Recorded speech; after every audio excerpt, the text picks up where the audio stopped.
right. Fade to black breaking news for this Thursday, March 2nd, 2023. I'm Jimmy Church. This is all of the news that you need. And as you can see, I'm still not wearing glasses. Let's do this one more time. On this day in history, 1972, Pioneer 10, the world's first outer planetary probe, is launched from Cape Canaveral, Florida, on a mission to Jupiter. In June 1983, 11 years later, Pioneer 10 left the solar system and the next day radioed back the first scientific data on interstellar space. Huge day in 1972. Here's your fader fact, fully vetted. Kentucky, that's right. Kentucky has more caves than any other location on Earth. And that is your fader fact. We've got a huge news day today. Let's get started. Breaking news out of Egypt. A mysterious hidden corridor buried deep inside Egypt's Great Pyramid of Giza has been seen for the very first time. Scientists discovered the passageway back in 2016, but did not want to damage the pyramid to gain access to it.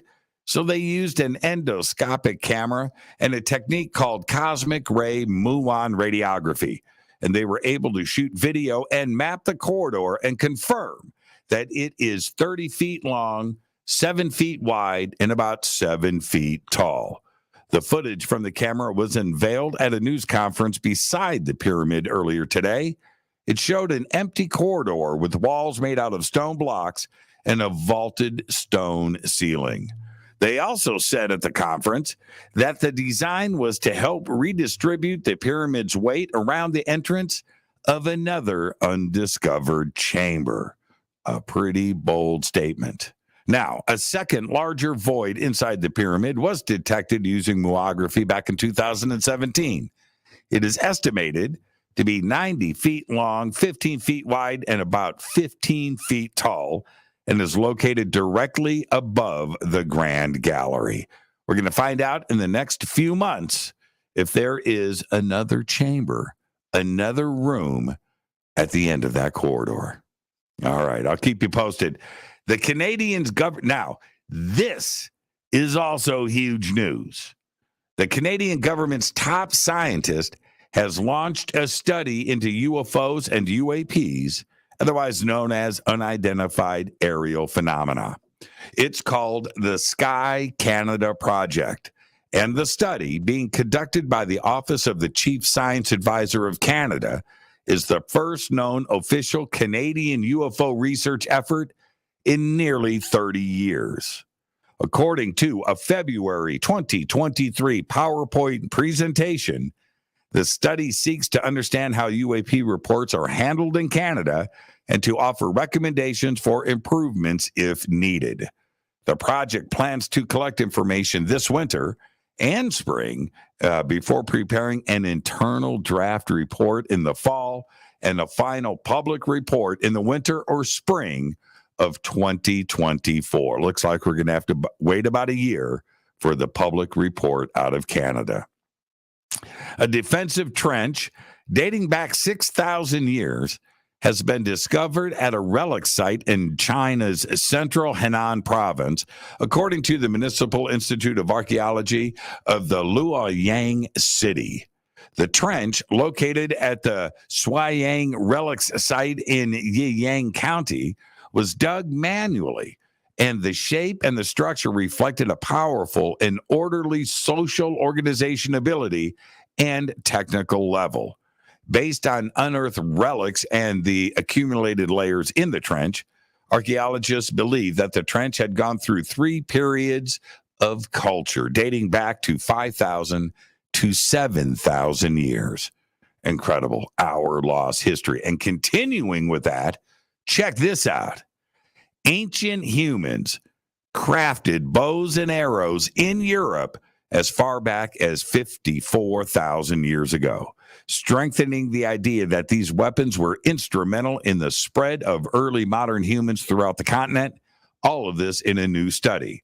Laura Mertz, an archaeologist at the I. Marcel University, and Ludovic Slimak, a cultural anthropologist at the University of Toulouse, found the bows and arrows in a rock shelter that was inhabited by early humans about 54,000 years ago and in what is now southern France.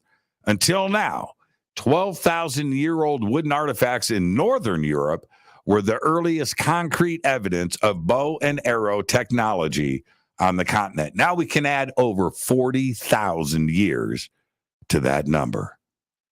A Bolivian man has described how he managed to survive for 31 days in the Amazon jungle after he got lost. Johan Acosta, 30 years old, got separated from his 4 buddies while he was out hunting in northern Bolivia. He says now that he drank rainwater collected in his shoes and ate worms. That's right. He did all of that while hiding from jaguars and pecaries, the wild pigs. Mr. Acosta was finally found by a search party made up of locals and friends a month after he had gone missing. He ate worms. 6 Air Force officers who were in charge of caring for infrastructure, fuel, and logistics support for a North Dakota nuclear missile base were relieved of command due to a loss of confidence in their ability to carry out their responsibilities.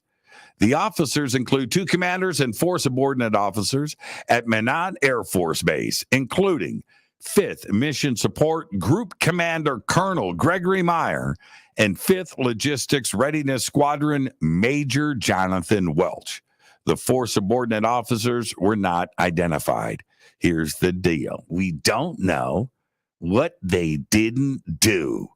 The Air Force official was not authorized to discuss any other details.